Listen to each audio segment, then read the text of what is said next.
నమస్తే, welcome to reflection news. నేను శర్మ. భారీ ఎత్తున పార్టీని పెడితేవి, పోటీ చేయడానికి వెనకంజ వేస్తేవి. సినిమాలలో హీరో నువ్వు, నిజ జీవితంలో జీరో. పోటీ చేయడానికే ముందుకు వస్తలేవు. మరి ఆశావాహులు ఉంటారు కదా, దరఖాస్తులు పెట్టుకున్న వాళ్ళు, మెంబర్షిప్ అయిన వాళ్ళు, లేకుంటే పార్టీకి ఫండ్ ఇచ్చిన వాళ్ళు, అదందరూ ఉంటారు కదా. వాళ్ళు ఊరుకుంటారా? వాళ్ళు ఏమంటున్నారు? మేము ఇచ్చిన పైసలు మాకు ఇచ్చేవి, నువ్వు ఎట్టైనా పోటీ ఎత్తలేవు కదా అని కమల్ హాసన్ మీద దాడి చేస్తూ ఉన్నారు. ఎన్నికల్లో పోటీ నుంచి తప్పుకున్న దృష్ట్యా ఆశావాహుల నుంచి దరఖాస్తుల సమయంలో స్వీకరించిన ఫీజును వెనక్కి ఇవ్వాలనే నినాదం మక్కల్ నీది మయ్యం మొదలైంది. మయ్యంలో తమిళనాడు అసెంబ్లీ ఎన్నికల్లో పోటీ చేయకుండా నటుడు, రాజకీయ నాయకుడు కమల్ హాసన్ నేతృత్వంలోని మక్కల్ నీది మయ్యం నిర్ణయం తీసుకున్న విషయం తెలిసిందే.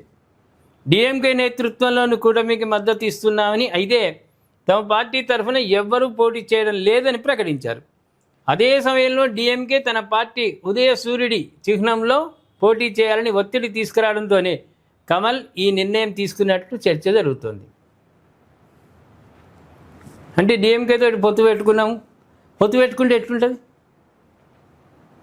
ఇత్తేసి పొత్తు అంటారు. నువ్వు ఏం లేదా, నువ్వు మద్దతు ఇస్తున్నా అంటే నీ పార్టీకి సంబంధించిన ఎమ్మెల్యేలు లేరు, ఎంపీలు లేరు, నిజమైన నాయకులు లేరు, పోలెండ్స్ వాళ్ళు నువ్వే మద్దతు ఇస్తున్నా, మా పార్టీ మద్దతు ఇస్తున్నా అంటే ఎక్కడుంటుంది? ఇత్తే లేదా, ఇత్తేయకుండా నువ్వు పొత్తు అంటే ఎట్లా కలుస్తుంది? ఎవడు నమ్ముతాడు? అయితే డిఎంకే పార్టీ ఉదయసూర్యుడి చిహ్నంలో పోటీ చేయాలని ఒత్తిడి తీసుకురావడంతోనే కమల్ ఈ నిర్ణయం తీసుకున్నట్టు చర్చ జరుగుతోంది అంటున్నారు. ఈ పరిస్థితుల్లో ఎన్నికల్లో పోటీ చేసే ఆశతో 1,00,000 మందికి పైగా మక్కల్ నీది మయ్యం నాయకులు దరఖాస్తు చేసుకున్నారు. వీరంతా 30,000 నుంచి 50,000 వరకు దరఖాస్తులు చేసుకున్నారు. ఈ రుసుము చెల్లించాలంటున్నారు. అదే సమయంలో ఎన్నికల్లో పోటీ చేయనప్పుడు పార్టీ నడపడంలో అర్థం ఏమిటి అన్న విమర్శలు మొదలయ్యాయి. ఈ పరిస్థితుల్లో ఆశావాహుల నుంచి దరఖాస్తుల రూపంలో సేకరించిన రుసుం వెనక్కి అందించేందుకు కమల్ నిర్ణయించినట్టు తెలిసింది. అంతే సంగతులు.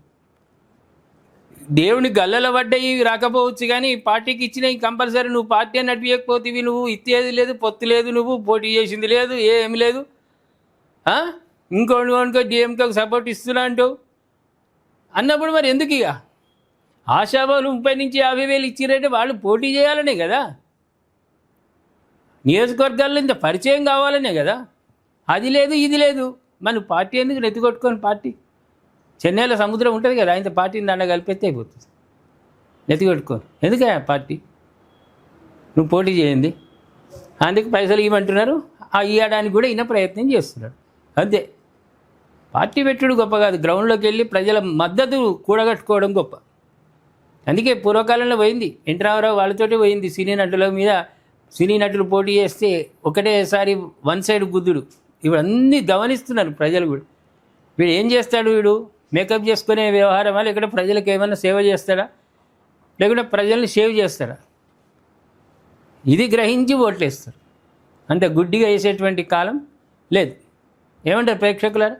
కమల్ హాసన్ చేసిన నిర్వాహకం గురించి మీరు కామెంట్ రూపంలో తెలియజేయండి. అదేవిధంగా సబ్స్క్రైబ్ చేసుకోండి, షేర్ చేయండి.